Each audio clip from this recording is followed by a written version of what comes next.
big hunks. It runs like a big bandsaw. Takes the big pieces out of the way, gets rid of them. And so then they take a rail saw or a finishing saw, and it's a saw that's on a frame, and it goes back and forth like a typewriter.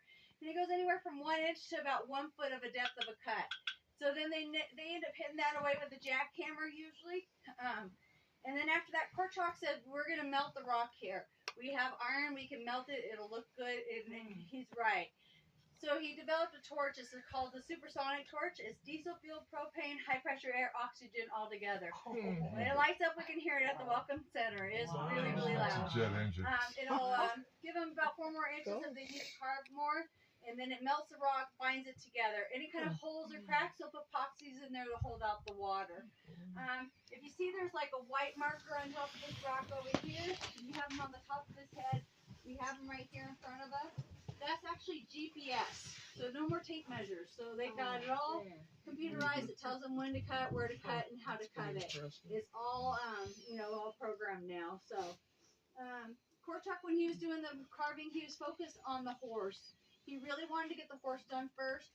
After he passed away in 1982, Ruth says it took her 2 years and thinking, because the money started going down. There's no support. Nobody was coming in and wanting to see it because he's no longer here.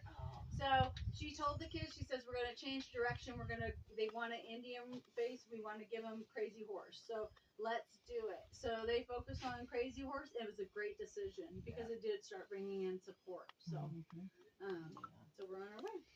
All right. And you said his space is 800 feet tall? 87 and a half feet tall. 87. Thank you. You're welcome. Yeah, he's only 563 feet tall, so that won't work. I know where you are.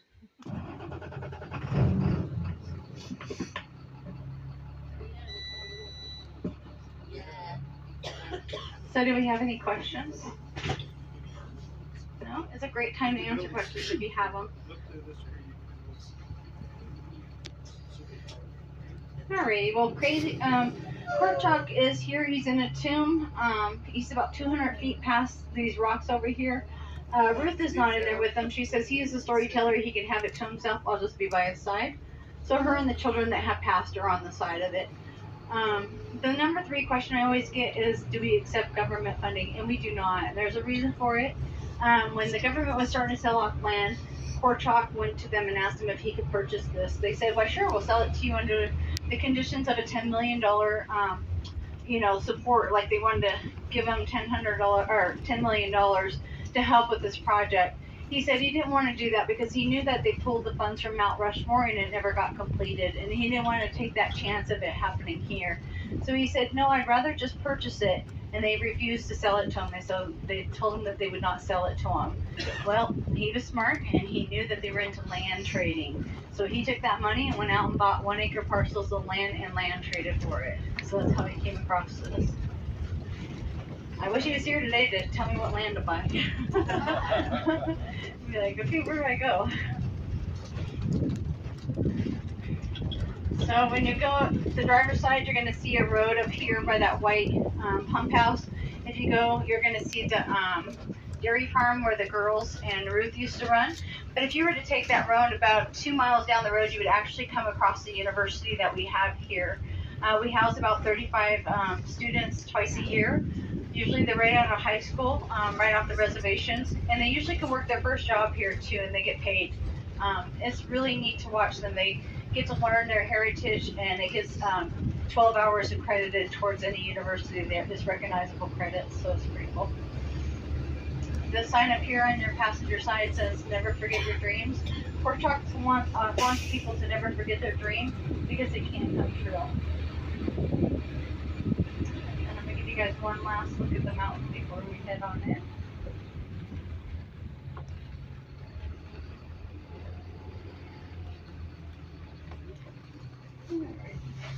Oh, cool. I'm trying to see if there's a picture here. Just that one. I'm gonna have to bring one.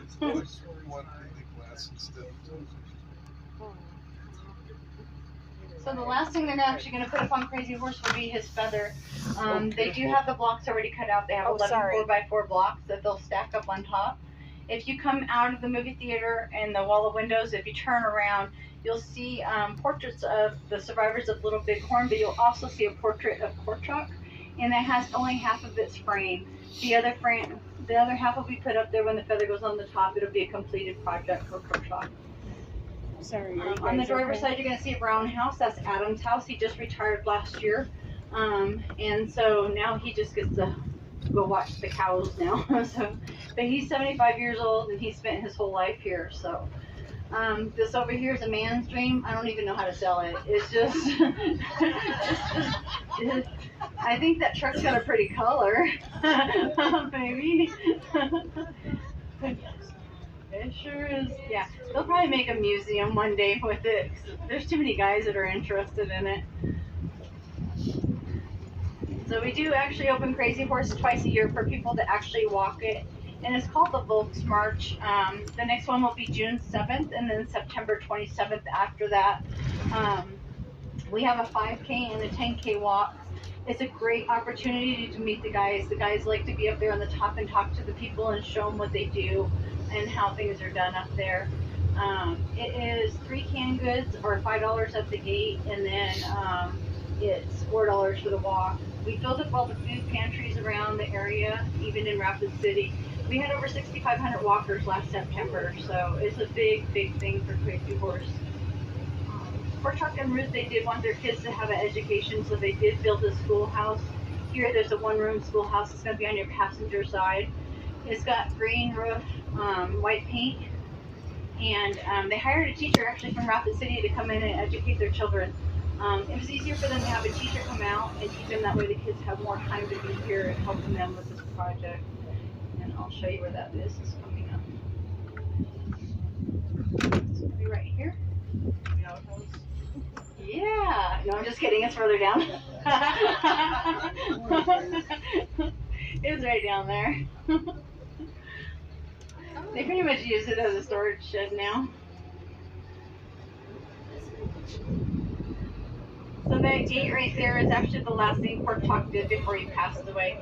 He did know he wasn't going to be able to do this in his lifetime, so he left a lot of ledgers and everything for the kids if they took on and finished the project, what to do if they came across problems and stuff. So many museums back here for you to enjoy. I know it's late. If you're going to be in the area for the next 7 days, we do offer a re-admit pass, so you guys can come back and enjoy these things. We do have live performances throughout the day as well. You can find out the times for that as well. I thank you guys so much for being here and being